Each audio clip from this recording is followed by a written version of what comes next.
Hi guys, Ali Taylor down here at Heron's Reach, and in today's video I'm going to show senior golfers how to hit the driver longer and straighter than ever before.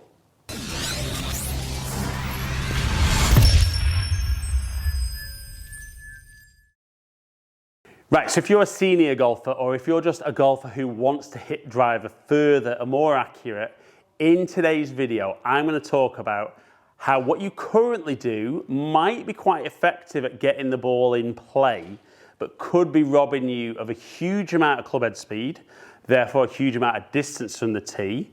But when you might have tried to change one of the things I'm going to talk about today, you might have started hitting big slices, getting yourself in trouble. And in today's video, I'm going to show you how to build club head speed, maintain or even improve on accuracy to hit driver longer and straighter than ever before.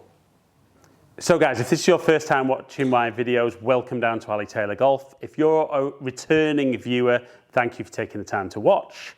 If you are enjoying today's content, you don't currently subscribe, please consider clicking the button below. Remember to ring the bell and then you'll find out whenever I drop a new video.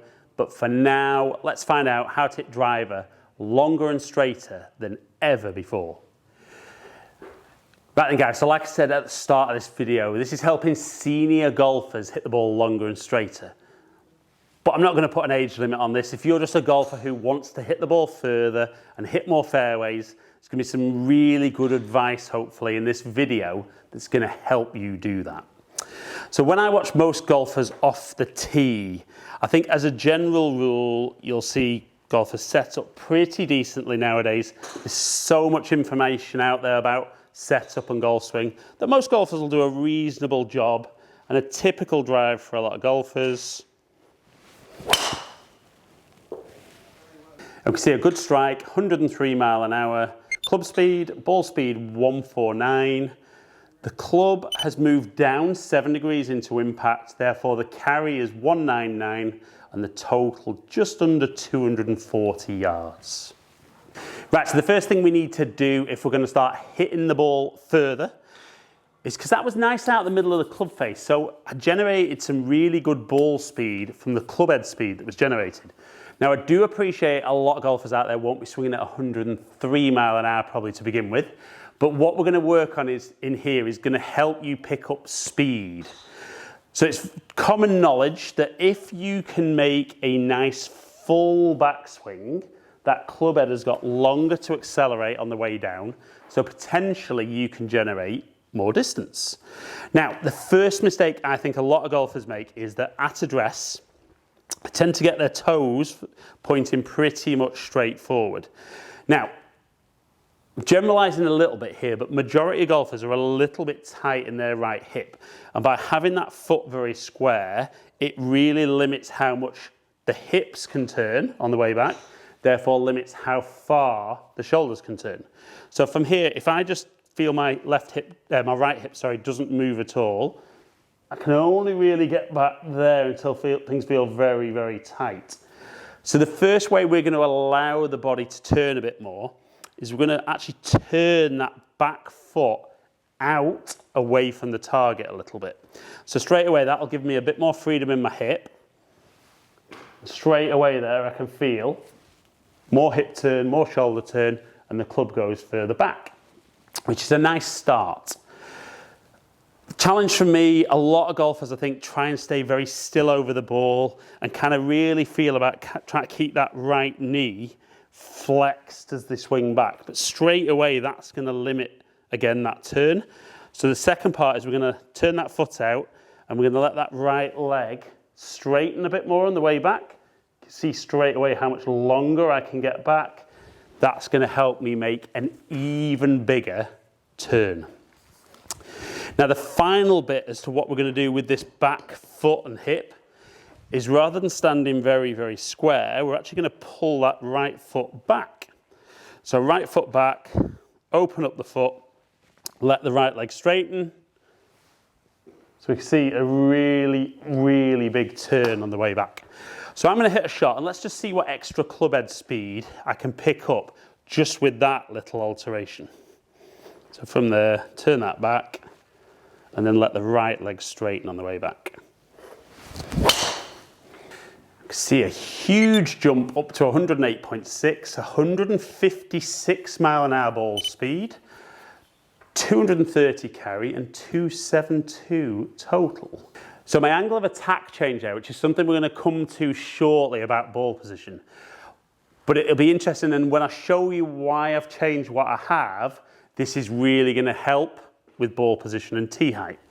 So if I just tee another ball up, if you feel, even with those little alterations we've made, that still feels a little bit restricted on the way back, what you could do is then let that front heel come off the floor.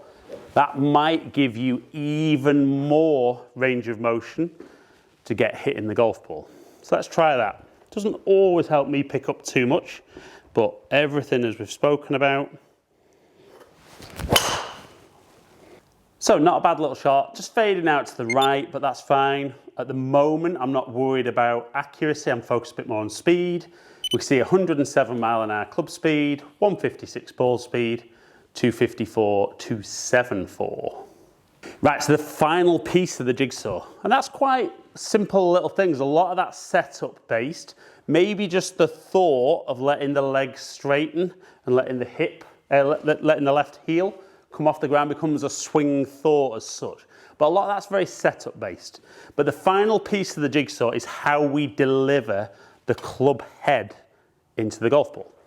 So on the first swing, and I've already teed the ball higher, the club was moving down 7.7 degrees into the golf ball. So de-lofting the club, and even though it was a good strike, the carry was very, very short for that club head speed. So what we'd love to see is the club moving up into the golf ball. And launch monitors have shown us that if somebody swings at the same speed and strikes it out the same part of the club face, a club that's traveling down into the golf ball will hit the ball shorter than a club moving up into the golf ball. So ideally, if we can get that angle of attack upward driver, again, we're going to maximize what we can do. So one thing that encourages that is ball position. So a lot of golfers tend to have the ball a little bit too near the center of the stance, feels more like an iron, but then that causes that club to be moving down. So we're going to move the ball a little further forward and a little bit more kind of opposite your left heel, left armpit. Now, the danger, and this is something we need to be really, really aware of, is when we move the golf ball forward in the arc, yes, it might get the club traveling up, but it also makes the club travel more left as we hit the ball or out to in, which can produce those slices, could produce the odd little pull. So a lot of golfers struggle with that, and that's why when they try and hit up, they feel they hit the ball all over the place, even if they pick up a few yards. So what we would need to do when we move the ball forward is we'd need to change our swing path and swing a little bit more from the inside than we would normally. Now, if you're watching this video, you're probably thinking, I already struggle swinging from the inside, so this becomes virtually impossible.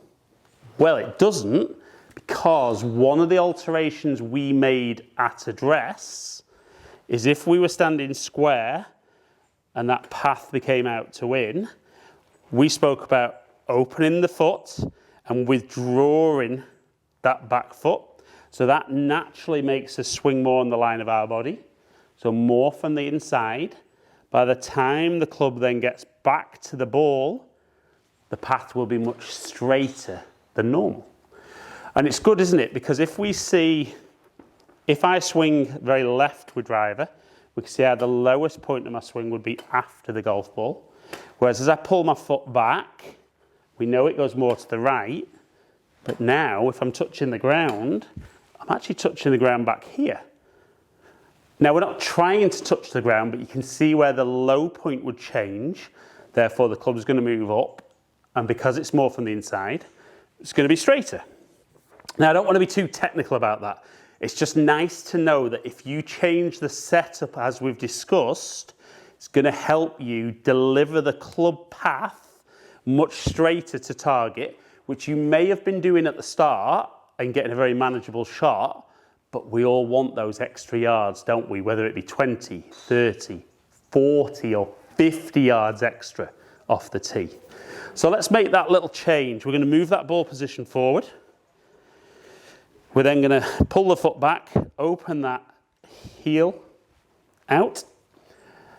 Going to let that right leg straighten and let my left heel just come off the ground a bit. And let's see if we can get one really out there. So a little bit low off the club face, but very, very straight. We can see just under 106 mile an hour club head speed. We can see 158 mile an hour ball speed. The club's travelled up 5 degrees at impact. That's given me a carry of 256, nearly 257 yards and almost 275 total. Right then guys, so whether you're a senior golfer or just a golfer that wants to hit the ball further, hopefully we can see there that over 50 yards extra carry and over 30 yards extra total could be transforming your golf game off the tee.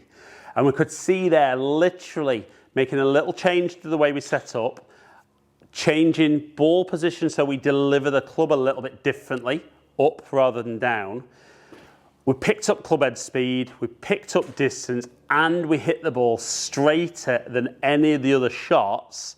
That just becomes the perfect way of driving the golf ball. So guys, hope you've enjoyed today's content. If you have, like it and share it, comment below and I'll get back to as many people as I can. If you have enjoyed today's video and you don't currently subscribe, please consider clicking the button below, ringing the notification bell, then you'll find out whenever I drop a new video. Follow me on all my social media platforms, all under Ali Taylor Golf. Hopefully catch up with some of you guys down here soon. Stay in contact.